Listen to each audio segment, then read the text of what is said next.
Hello, my name is Bruce Bruinsma, and I'm CEO of the Retirement Reformation. Welcome to our fireside chat today. It's our experience that on a periodic basis we just kind of sit down with a friend and we talk about a topic that is of interest to both of us, and we ask you to sit in with us and see what there is that you can glean and perhaps even ask a question or two. So today I'm pleased to have a friend, Peter Vanacore, who is joining me all the way from, we're here in Colorado Springs and all the way from Boston. And Peter, welcome. We're glad that you're here. Well, thanks for having me on. It's a privilege to be here. The subject that we're going to talk about today is an interesting one and has all kinds of ramifications. So I urge you to kind of really pay attention. I think it's going to be meaningful for you. And I know it's enjoyable and challenging for both Peter and myself. And the subject is mentoring. When I was a freshman in high school, I had a football coach. And it was my first experience with organized football. And his comment to me on a regular basis was, he called me Red. At that point I had reddish type hair, and he would holler at me and say, "Hey, Red, all I want to see is elbows and tailbones." And after about the sixth time that he said that, I thought I'd want to get up and just simply flat punch him. Of course, I didn't do that, and I became a better football player as a result of his coaching. But as I got older, I got, that whole idea of coaching. I said, well, I'm not sure about that. But then I came across another whole approach that is called mentoring. And boy, I just really responded to that. And God has been kind enough to connect me with the executive director of the Christian Association of Youth Mentoring. And if I read my history right in your life, Peter, in 1981, you were called and you were exposed to juveniles and their problems, and out of that has grown a way to connect with them. Talk to us just a little bit about that background and how mentoring became a key part of what has been your life now for, well, giving leadership to COAM for the last 15 plus years. Yeah, well, I think let me go back even further, and that I grew up, and I grew up in a good family, but I was a pretty much of a problem kid. One of those. Yeah, and and I probably should have been arrested many times when I was young. And somehow I made it through some pretty harrowing experiences. And I came to Christ when I was 21, when I was in college. And after that, my life radically changed. And I just felt this call that I had to reach out to youth back where I grew up in New York. At the time, I was in college out west. And somehow I ended up back in New York, and I started with a ministry working a group called Youth for Christ, and I ran campus life clubs. But then they started the ministry to juvenile offenders. And so they had an idea of taking like the big brother, big sister model, but applying it in a more intense way with kids who have been arrested and kids who have been incarcerated.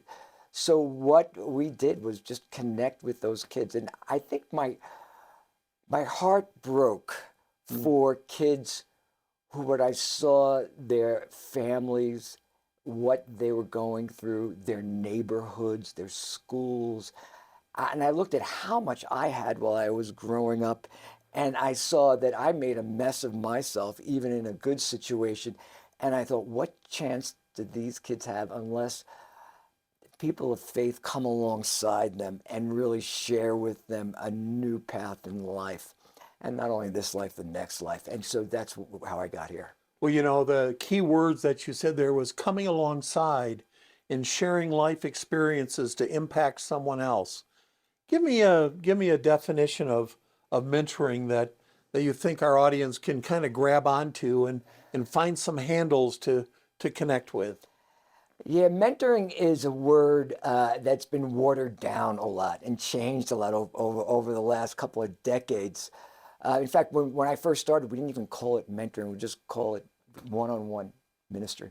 But then this idea of mentoring was that mentoring is a one-to-one relationship where an older person or a wiser person or a person with more better experience really advises someone through a trusting relationship and develops a bond where they can communicate and share their lives with on a deeper level and really help that person really work out where we put in our organization to help them find their God-given potential.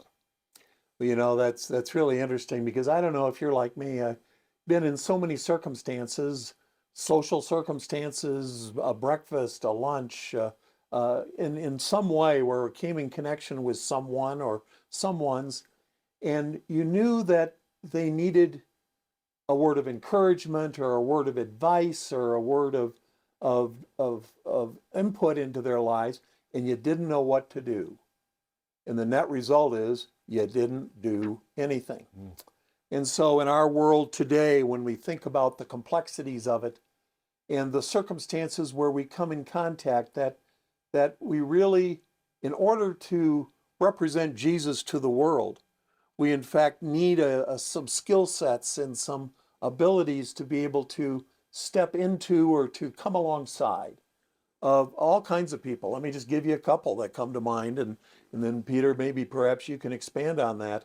But just with our grandchildren, you ever get to a point where they're doing something or having an issue or talking about something, and in the back of your mind, you know that you could speak into it, but you don't know how to do it. You don't know what to say. You're scared. You're timid. Another kind of circumstance, it could be, a friend of yours at church in your small group, and they've got an issue in their life, and it's an appropriate time for you to come alongside them, but you don't know what to do, and you don't know how to do it, and so you don't do anything. And so it seems to me in our complex society, Peter, that there are just an expanded number of ways where those who have experience or wisdom or knowledge or whatever, and we usually think of, when we say mentoring, we usually think of the workplace, or we think older to younger perhaps, but there's just an expanded set of circumstances now where we need God's wisdom through us to come alongside of someone else. Talk about that a little bit. Well, yeah, just 6-7 years ago, I had a guy. I was in my early 60s, and I had a guy mentor me. He was in his 70s, and it was a really key point in my life. And he mentored me in my work, basically. He came alongside, didn't in any way disparage things that I was doing, but he saw the importance of what I was doing and said, "You can do this better." And he came alongside me for about 4 years, came alongside our organization even, I would say, and guided us through a very difficult point to really get us in a place where we were able to grow and be more effective in what we're doing. That's really, it's a touching story. And I think there's parts of that story that probably all of us can relate to, either that it actually happened to us, or in fact, we think back and say, man, I wish there'd been somebody there, and there wasn't. And so we had to struggle through kind of by ourselves. When I think of coaching, coaching is much more task-oriented and performance-driven, like that coach that I shared in my early football experiences. Whereas mentoring is broader, and it's much more relational, and probably is going to last over a longer period of time. Hopefully, and that input of the experiences that we have in coming along is going to really be helpful. Sometimes when Judy and I, and for those of you that don't know, my wife's name is Judy. We've only been married for 61 years. And there are times in our relationships where her experience and her wisdom coming alongside me have been so helpful. Just either to remind me of, Bruce, think about it this way. Or in fact, did you consider this? And so how many circumstances do we have in our even our very close personal relationships where a mentoring kind of experience or relationship, and it could be short, but typically has the greatest value if it extends over a longer period of time. Is that Is that your experience? Yeah, there are a lot of opportunities for mentoring, and I think it's more of a mindset on our part that God can use us to impact the life of another person in a way that that no one else is going to be able to do at that point. And it's usually at a point in their life where they really need some input to make difficult choices or to refrain from making some bad choices. So I think that mentors can come alongside in many different circumstances and in many different ways. Sometimes it's through a formal mentoring program like we do, and we build those programs out where where we know our three big words, that it's safe, effective, and sustainable. That's what we want mentoring to be. And we train churches and nonprofits to do that. But when it comes down to it, you can be a mentor in informal ways in just about any situation, coming alongside someone at church who may need a little help. And sometimes they don't even know it, and you just befriend them at the right time. Or maybe they know it, they don't want to talk about it, they're embarrassed, and you can sense it. Or maybe it's a neighbor who is like that. But you can come alongside, and it's ideal is when it's longer, but even a year and a half with someone can impact their lives. Can I tell you a story about that? Please do. One mentor we had back in New York was, a really troubled kid, was matched with a great mentor who really did all sorts of things, from rock climbing to just skiing and great stuff. And they made the agreement at the beginning to meet for a year. And they had a coach who oversaw the match. And at the end of that year, they got together, and the mentor's like, "Yeah, I'm ready to go again." He's telling the coach, "I'm real excited about it."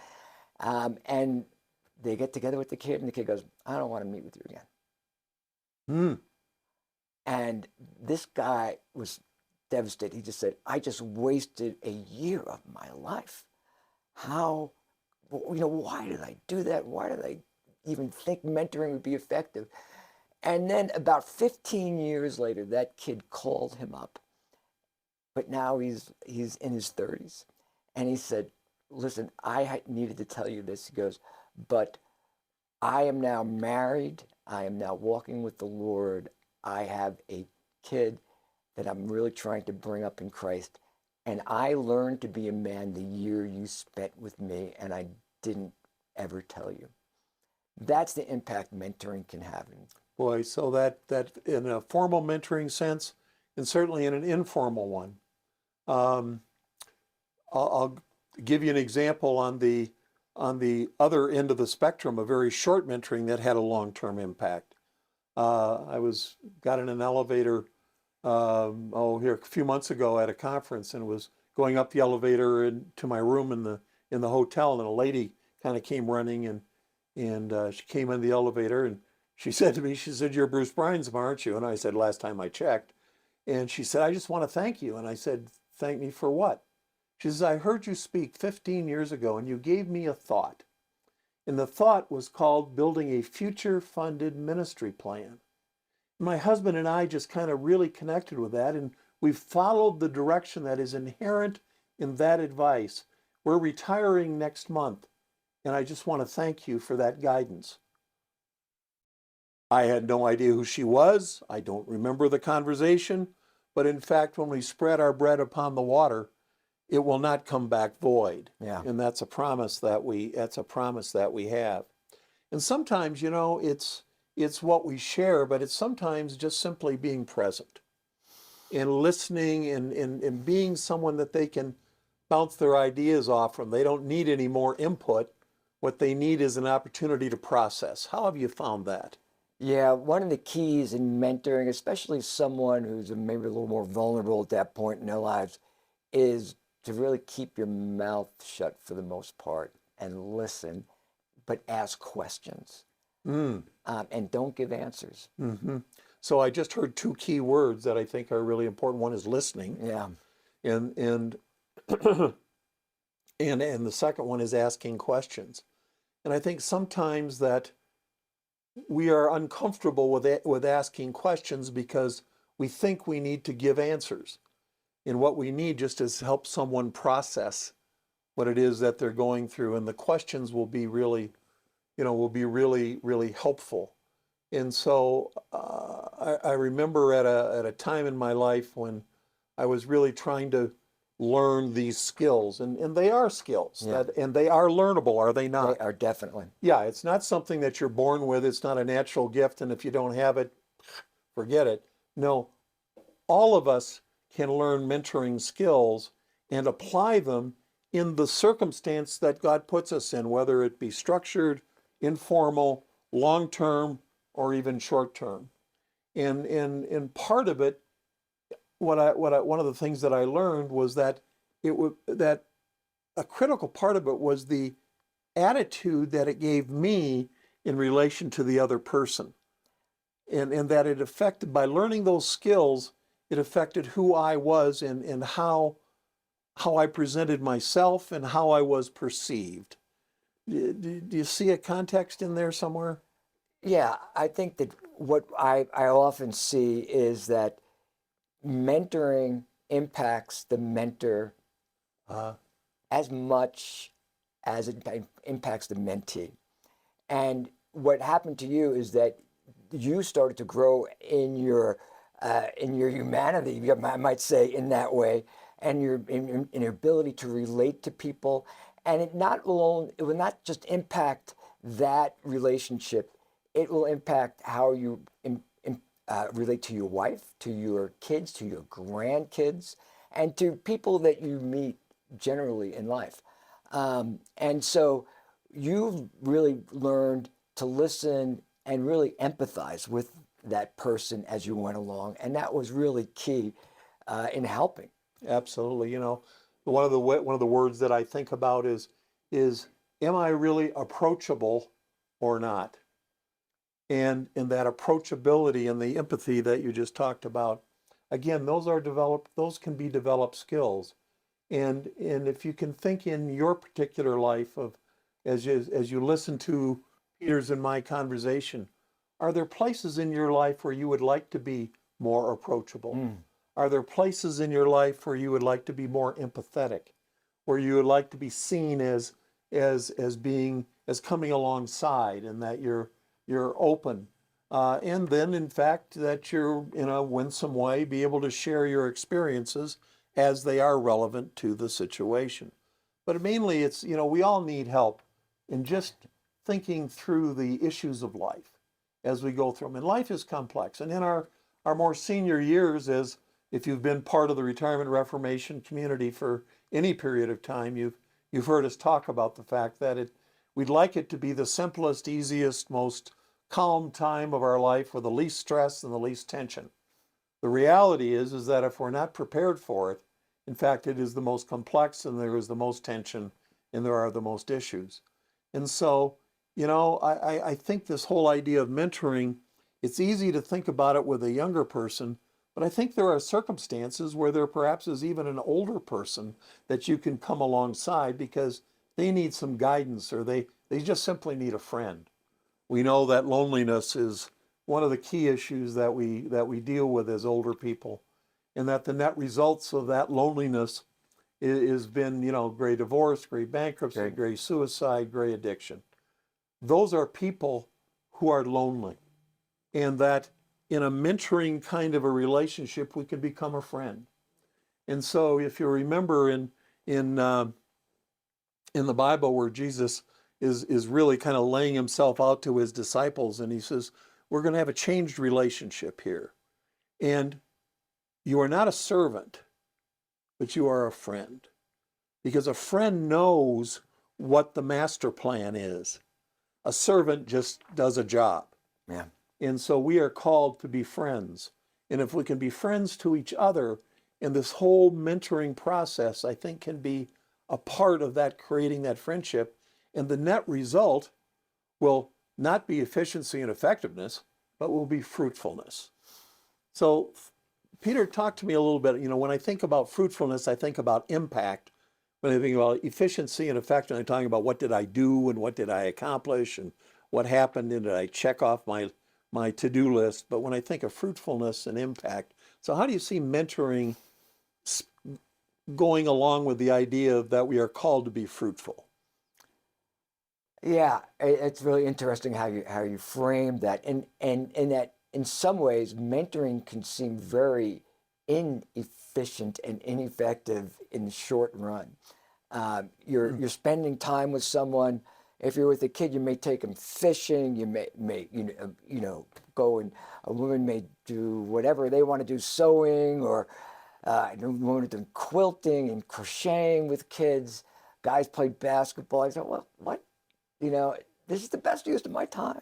And for that kid, the fruit comes out in that they gain someone who cares for them. And for a lot of kids, they don't see that. Maybe they see it in a home, maybe they have a few people.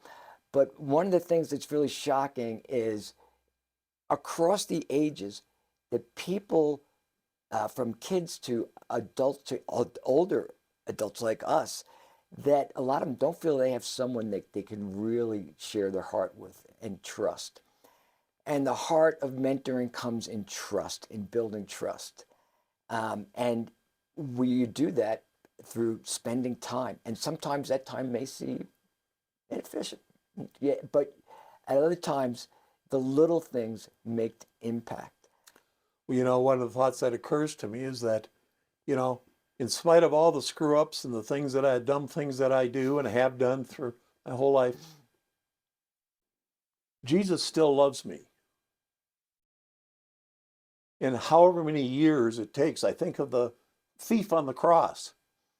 It was his caring in that last moment that made the difference. And so the perseverance in relationship, the perseverance in mentoring, the perseverance in friendship is those are critical variables to creating the impact. And the impact, one of the impacts that we're looking for is that we are representing Jesus to the world that he calls us to.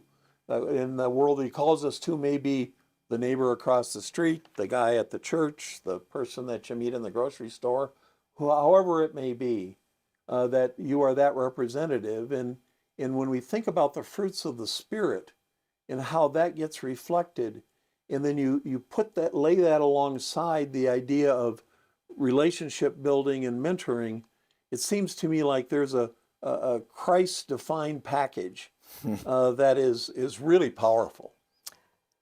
Yeah, mentoring it's not easy, actually. It takes effort. It's an effort that pays off in someone else's life. It pays off in your life. It pays off in your community, and it pays off in your church and the kingdom of God by doing it. But it's not easy. I was once in on a panel in New York City at this big conference, people from all over really the country and world there, and I was on this mentoring panel, and someone asked me, said, "When can you give up on your mentee? Interesting. When can you give up?" Because you had kind of talked about that a little bit, and I said, I really thought about that, and I said, I think you can give up on your mentee when God gives up on you. And who was sitting next to me was the former mayor of Philadelphia, Wilson Good, and he jumped on that and just said, that's exactly what our kids need. They need people who will stick with them even when they're a pain in the neck and doing stupid things. And he goes, that's what God does with us. Well, let me put that within our senior context. We know that one of the gray issues is gray divorce. And so, in fact, when that divorce takes place, and we're seeing divorces in the people in their 70s and 80s, for Pete's sake, and everything along the way, what it means is that they've given up on each other. And when people ask Judy and myself, we've been married 61 years, and they'll say, what's the secret to, a 61-year-old marriage? And I got a real simple answer for them: don't get divorced. And those are decisions. And when you talk about it being hard, in the mentoring relationship, in any relationship, it's Yeah. hard. And it will go through ups and downs and valleys. So it has to be intentional and there has to be commitment. So when there's intentionality and commitment, what that does for you, if you are the mentor, that changes you as well as it changing them. And that takes us full circle to, to that conversation. I really believe that for many of us in the Retirement Reformation community, and it is a community, and if you're hearing this and you really haven't engaged in the community with us, we would urge you to do that. Come to, join our Facebook group and the conversations that we're having, and when we come to your church or that we come together, and when you step into Recreating Retirement, which is a workshop to help you figure out what's next. And when you come to that point of saying, yeah, there is more, and God has really prepared me, and there's the rest of the plan, and you say, I really want to learn how to listen to what the Holy Spirit is saying to us, because there's another mentoring relationship. Mm. The role of the Holy Spirit in our lives is, in fact, to bring us God's wisdom as we are on our life's journey, and to be able to give us the direction of what it is that we are to do, and then to provide those things together. And so being a mentee in that relationship helps you to be a mentor in other relationships. Talk about that a little bit. Yeah. We want to model people around us who have impacted us.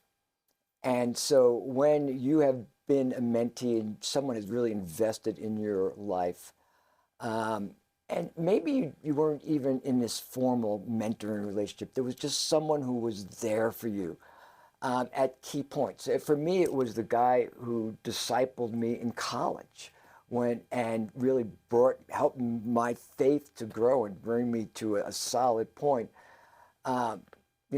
That changed the focus of my life, changed everything about where I needed to go. Now we're not really much contact at all now all these years later, but it was those But years. you remember what it is that he said to you.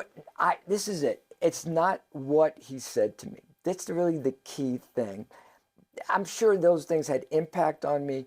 It was the investment he put into me. It was the fact that he was there for me, that we read the scripture together, we studied it together, we memorized it together, and it was his life and his reflection and his emphasis of who he was and how he wanted to be used by God in his life.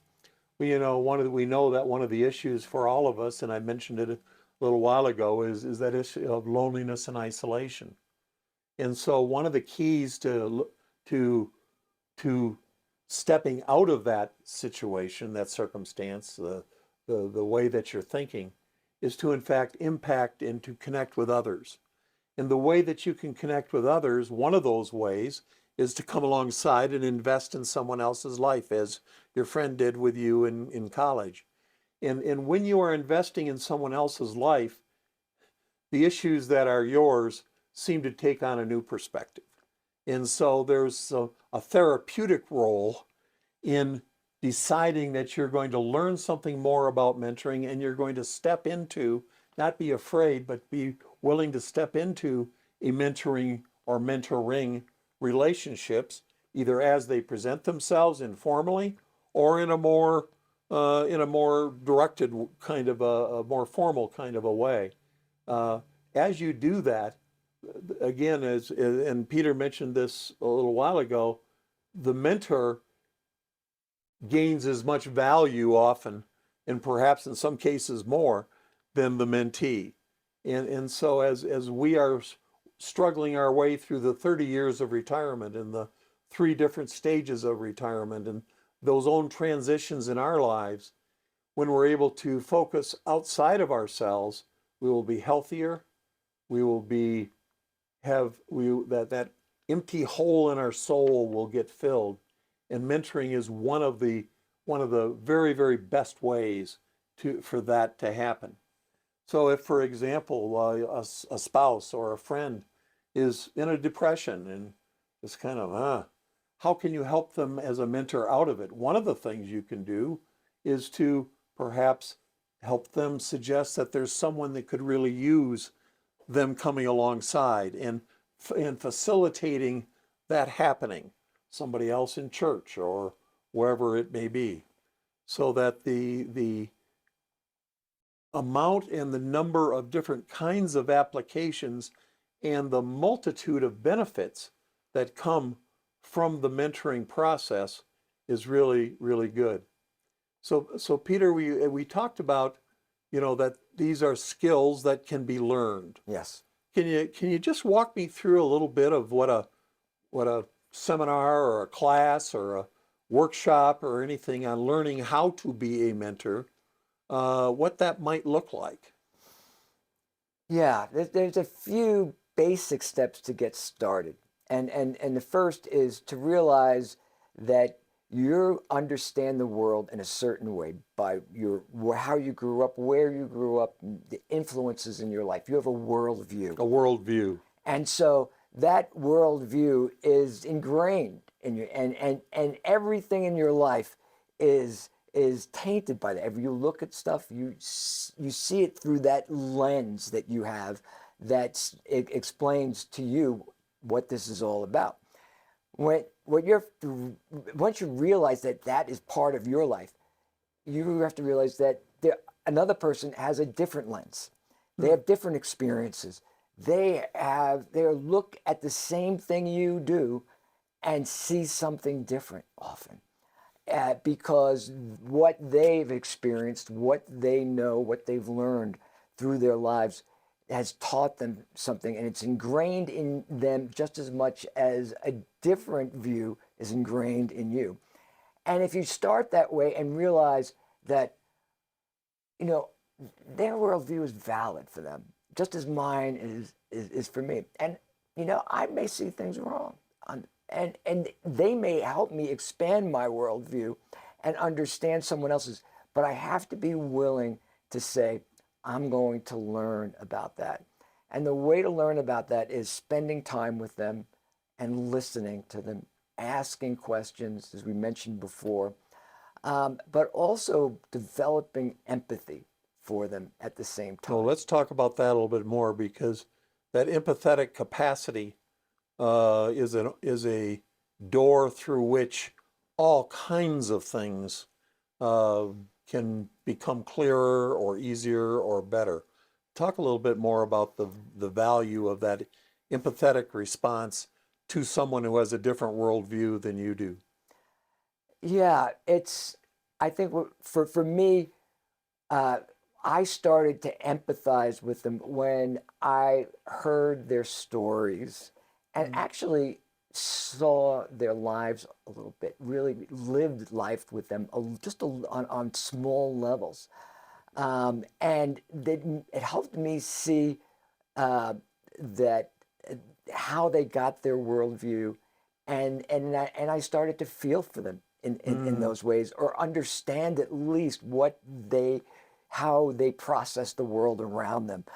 And it, sometimes that I've done it with youth, when I've seen their families often, seen the struggles that they've lived in, the situations, been sometimes in their neighborhoods, and other times it's been just with people my own age, and maybe have seen the struggles they're going through with their spouse or their children or their job, and just really prayerfully trying to understand it and really work with them through that and really identify it along with them. What's the old adage, you never understand someone else till you've walked in their shoes. Yeah. And to be able to be open to do that means that you have to give yourself permission to be open and not to.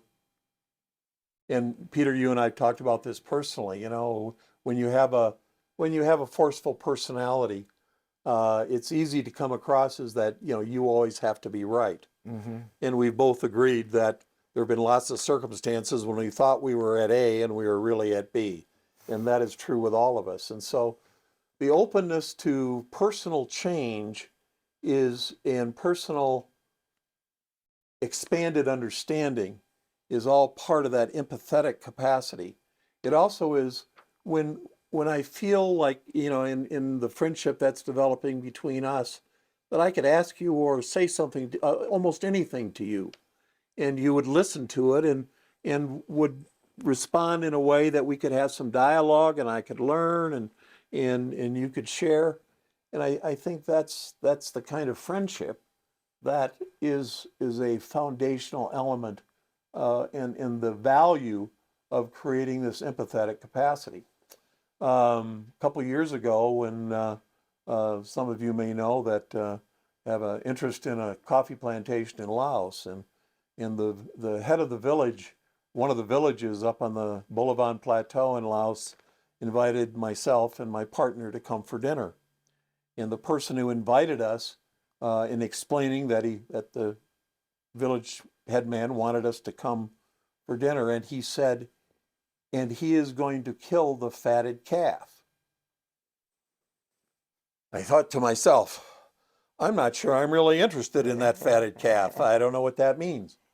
But so we go show up and we go to what would be his living room, if you wish, his main room, and we sit down on the carpet there, and then they bring in on this huge platter the fatted calf.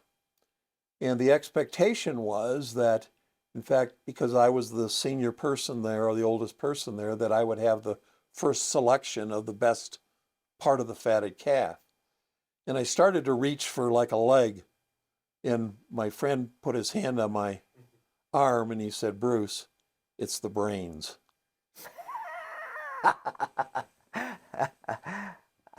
Okay. And I later found out that if in fact I had not chosen the brains, I would have in fact insulted Absolutely. him Yeah. in their culture. And so, pretty dramatic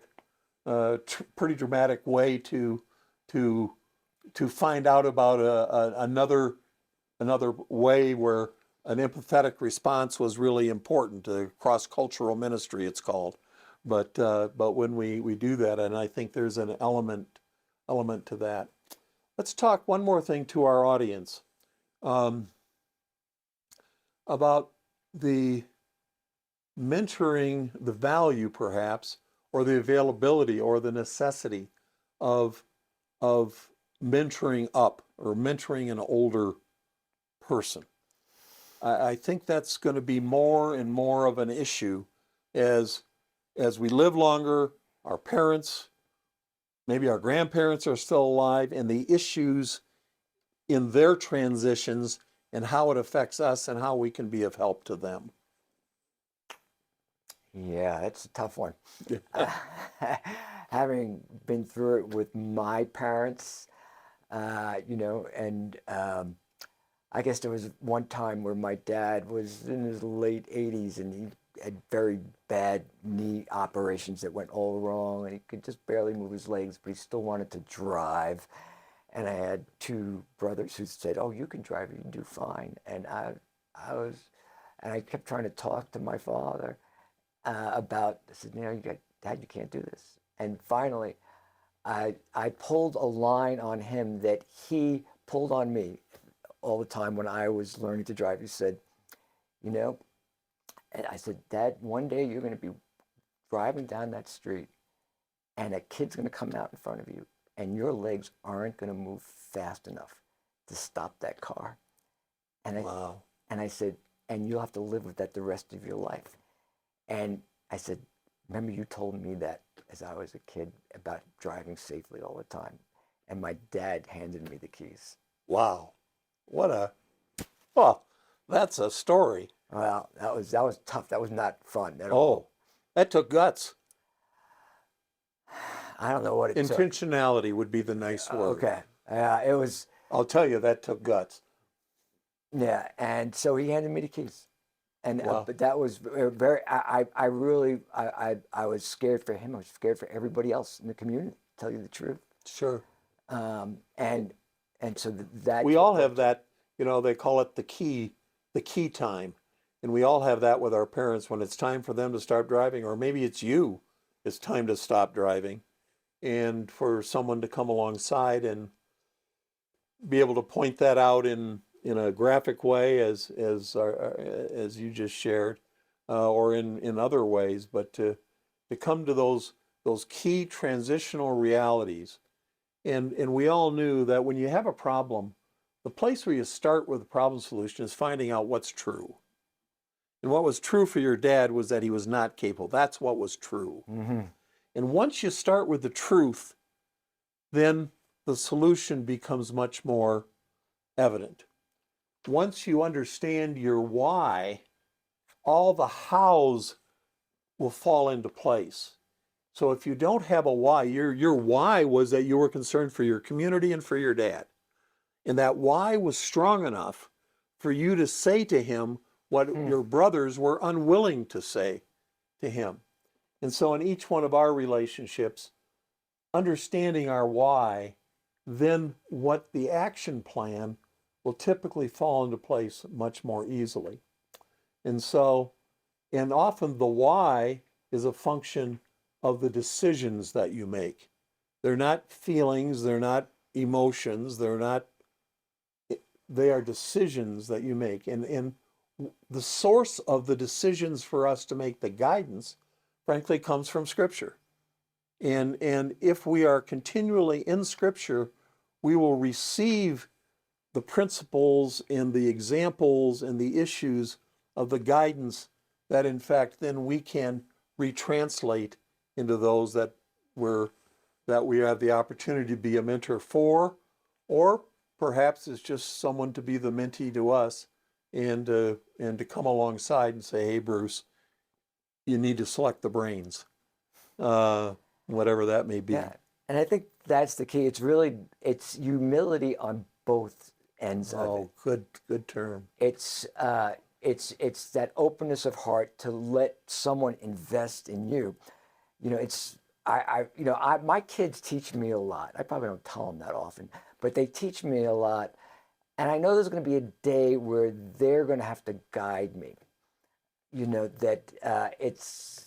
It goes full circle. And because of longevity, there's going to be more of that than there ever has been. Yeah. And the things that you did for them when they were young, they're going to have to do for you. I'd say my dad went from being a 72-year-old to an 82-year-old teenager, making decisions and stuff. And maybe not, maybe he was about 85 or so, but I had to really just kind of talk to him through things, and he didn't like it sometimes, but just like any teenager who didn't like it, right? But most of the time he just really kind of absorbed it in where they were at. So one of the things that I think as members of the Retirement Reformation community is that we can realize that the needs that we have for community are the same needs that others have for community, and that we can be part of their community, and a part of that can be in this mentoring process to be there at times when decisions need to be made, or just need to be listened to, or need to explore what is true, whatever that may be. And so this need for community, and to be aware and open to that, our spouse's need for community, our need for community, and relationship, knowing that we can never be alone if our relationship with God, our relationship with Jesus, is one that is growing, then we will never be alone. And so many of you tell us that you are feeling alone, and we're bringing to you a solution to that issue, which is to be able to step out to help someone else and come alongside them to be in a mentoring relationship. And it can be, again, a neighbor, it can be somebody at church, somebody in a club that you're in, at work, obviously, a school, or whatever. So mentoring is key. One of the things that has come out of our conversations with Peter is the realization that as the Retirement Reformation We need to be able to bring support, information, education, opportunities to apply this whole idea of mentoring. And so one of the primary themes that we're going to build on over the next 5 years, the next 10 years, and Peter has graciously said he'd love to be part of that team, to be able to bring what is mentoring, how do you do it, and then to provide the opportunities for that to fit into the community that is the Retirement Reformation. So Peter, thank you so much for joining me today. As always, it's a good conversation. Thanks for having me. It's been good, and we look forward to many more.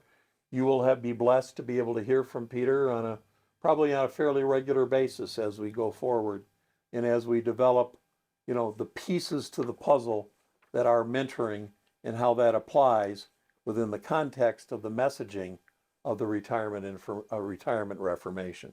So, thanks for being with us today. Stay tuned next time. God bless.